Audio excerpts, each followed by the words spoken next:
My name is Zina.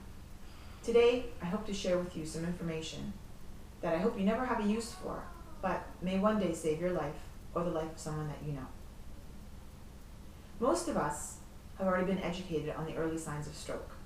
As well, we've been educated on the best way to detect breast cancer early through self-breast exam.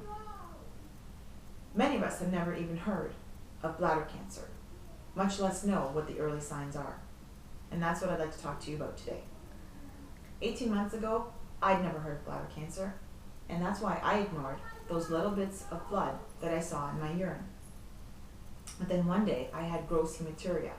What that means is that I had lots of blood in my urine. I took myself to the ER right away, and that was the smartest decision of my life. At the ER, they did a lot of tests, and they also told me that they were going to schedule a cystoscopy so they could take a camera into my bladder to see what was going on. Well, what was going on? I had tumors growing in my bladder. I had stage 2 bladder cancer. Since then, I've had chemotherapy and surgery to remove my bladder and build me a new urinary diversion. And I'm feeling a lot better. But my mission now is to talk to as many people as possible about the early signs of bladder cancer. Bladder cancer is the 4th highest occurring cancer in Canada. Let me say that again. It's the 6th highest, 4th highest for men, 11th highest for women. This year alone, 8,000 people in Canada will be diagnosed with bladder cancer.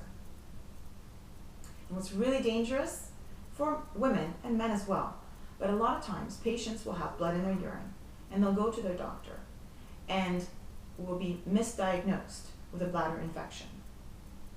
And so they're given antibiotics, they go home, and nothing to do with the antibiotics, but the bleeding stops, and then a few months down the road, the bleeding comes back. More antibiotics. Oh, it's another bladder infection.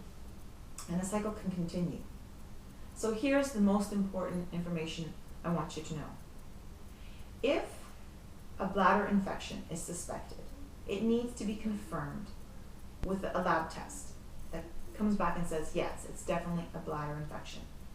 If the tests come back negative, then a cystoscopy needs to be performed. That's the only way to know for sure if bladder cancer is present or not. So what I'd like you to do now is to please share this video with as many people as you can. Let's educate Canadians and people all over the world about the early signs of bladder cancer, because we know with cancer, early detection is the key. If you'd like more information, please go to a great website. It's Bladder Cancer Canada. There you'll find lots of information on this topic. Thanks so much for listening.